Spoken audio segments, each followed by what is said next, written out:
Assalamu alaikum, урматтуу Тез Кабар каналынын көрүүчүлөрү, урматтуу мекендештер, урматтуу кыргызстандыктар, кутмандуу күнүңүздөр менен.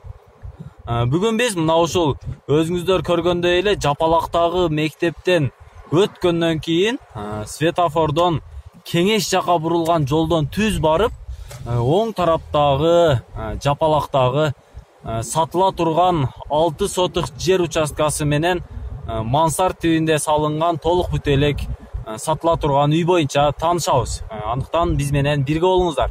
Кеңештин жолундабыз. Жапалактан Кеңешке кетүүчү жалгыз мына ушул асфальт жол менен барасыздар. Бул жол аркылуу 157-130-153 маршруттук каттамдар жүрөт. Кеңеш айылы дейби, Кеңеш айылына кире бериште мына. Бул жактан түз келесиздер. Мына приблизительно бир 600-700 метрге жакын аралыкта жүргөндө оң жакта мына навайкана бар, трансформатор бар. Бул трансформаторга жетпестен оң жакта футбол аянтчасы бар, вороталарын куруп койгон. Мына түз келип, өзүңүздөр көрүп тургандай эле мына газдын турбасы аркылуу аркадан оң жака бурулабыз. Мына ушул жол аркылуу киребиз. Кайсы жерден солго бурулабыз ака, айтыңыз? 3-чү көчөдөн. Барып туруп сол жака 3-чү көчөдөн бурулабыз, 3-чү көчөдөн бурулуп туруп түз киребиз. Экинчи үй экен. Биз мына ушул 3-чү көчөдөн сол тарапка бурулуп келгенде оң жактагы экинчи үй экен. Мына ушул мансард тибинде салынган толук бүт элек үй сатылат экен. Көчө жагы узуну 20 метр. Кирпичтен салынган мына дарбазасы ортодон кирет экен. Биринчи кабат жактан кирип, бул жер дагы бир 5 метр аралык бар окшойт, 4 метр, 4 метр аралык экен. Түз киргенде мына биринчи кабатта оң жагында 2 бөлмөсү жайгашыптыр. 2 бөлмөсү жайгашкан. Биринчи бөлмөдөн кирсек, бул сыртына брон эшиктен коюп коюптур. Бул жерден тепкич жасап чыгып кетсеңиздер болот. Yo бисмилла. Бул киргендеги биринчи бөлмөсү. Үстү жабылыптыр. Чорный бүтүптүр үстү. Бөлмөнүн аянты канча ака? Бул бөлмөнүн аянты 12 метр квадрат экен. Пластик терезелерди коюп коюптур. Подоконниктери дагы пластиктен. Андан ары биз киргенде оң жактагы бөлмөгө кирсек, бул бөлмө дагы бир чоң бөлмө. Бул үстүндө чорный тыштал элек, үстүндө пол кыласыздар. Ал экинчи кабаттагы мансардтагы бөлмө.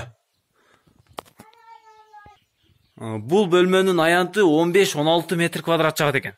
Ал эми бул жерде жанакы печканын орундугу бош турат. Печка жасап койсоңуздар болот, стяжка куюлган. 2 пластик терезелер бар. Мына үстүндө мансард тибинде салынгандагы көрсөңүздөр. Мына воротанын үстүнөн дагы бөлмөсү бар экен, бир бөлмө. Андан ары түз барганда ал жагы коридор, сол жагына дагы бир бөлмөгө кирип кетет экен. Үстүндө экинчи кабатта мансардта 3 бөлмөсү бар экен.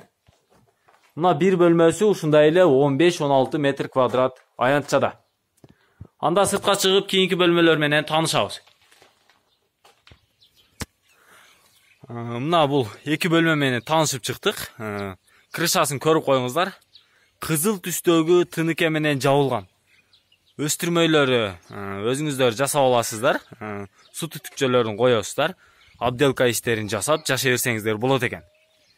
Андан ары биз бул жактагы кийинки дагы бөлмөлөр менен таанышып чыксак, бул жерден киргенде прихожка. Пол толугу менен бүт элек экен.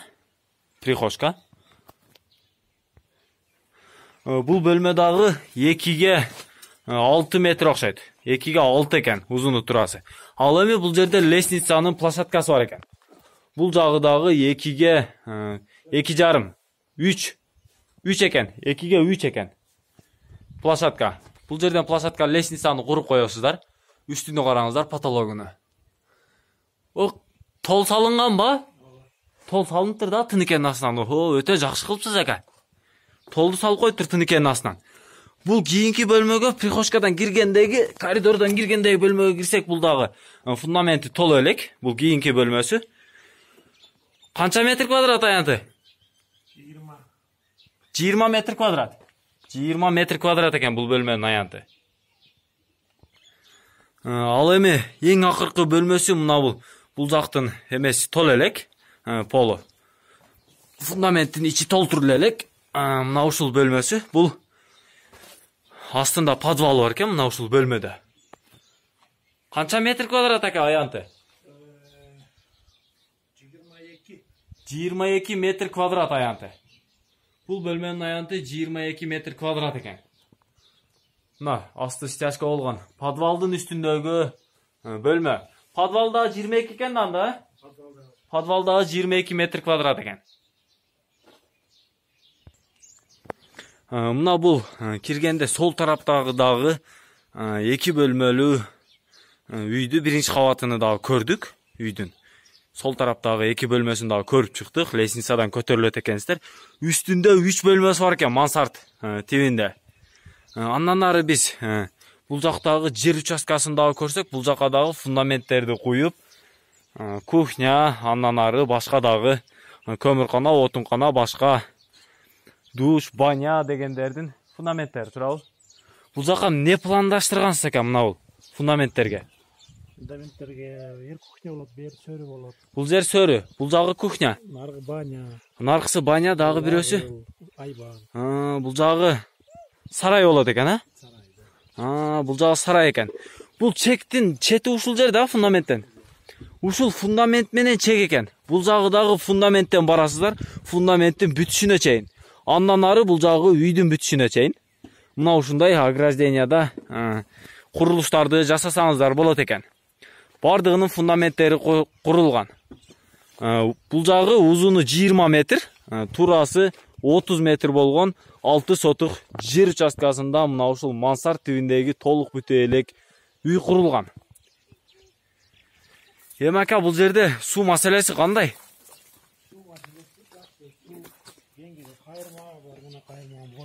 Бияктан агын суу. Кайырма дейсизби, суубу? Кайырма. Мына жерде канал бар экен да? Свет маселеси кандай ака бул жерде? Столба коюлуп турат. Столба коюлган. Кошуналарыңыз светти киргизип жашап атышат. Ал эми бул жактардын жер участкасын көрдүк. Акырында дагы бир подвалны көрүп коелу. Мына ушул акыркы бөлмөнүн астындагы подвал экен. Бул жагы склад экен да азырынча, Мына ушул подвал экен.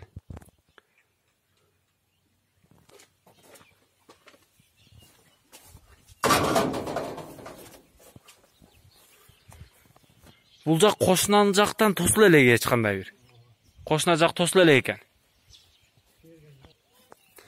Мына бул кошуна жагындагы көрсөңүздөр, бул жактан 1 метр аянтча бул үйдө караштуу экен. Ушунан түз келип бул жагы дагы мына ушул границада экен да, мына ушул биз турган границадан бөлүнөт экен. 1 метр аянтча бар экен да дагы. 1 метр аралык бар экен бул жактан. Таза суу келгенби? Таза суу келген көчөнүн башында. Таза суу бар. Бул жак эмеге шаарга карабайт жапалак, Шаарга карайт. Шаарга карайбы? Шаарга карайт экен, суу бар экен, свет маселеси бардыгы бар экен. Үйдүн документтери кандай экен? Токтому бар. Токтому бар. Азыр көрсөтөм, анан тартпайт. Токтомуну көрөбүз. Бул үйдүн документтерин дагы көрүп коюңуздар, бул токтом экен.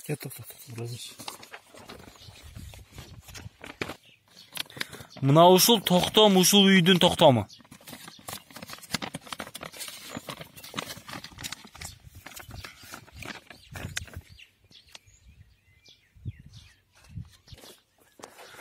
Бул жерге бардык условияны куруп коюпсуз ака.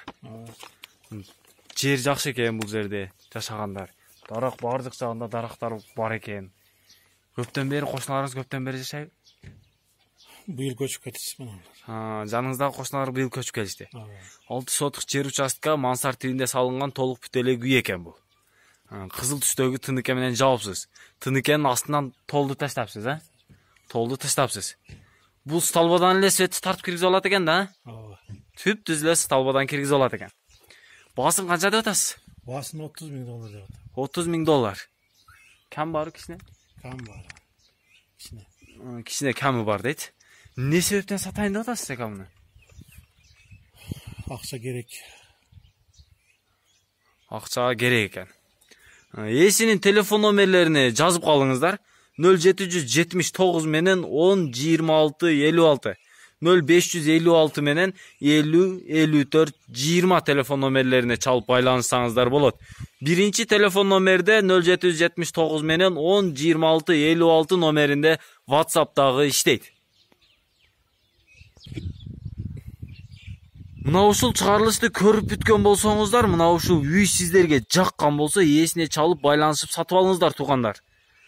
Кийинки чыгарылыштарга чейин аман туруңуздар. Мына ушул ориентирди дагы көрдүңүздөр. 3-кечеден келип сол жака бурулуп, оң тараптагы экинчи үй.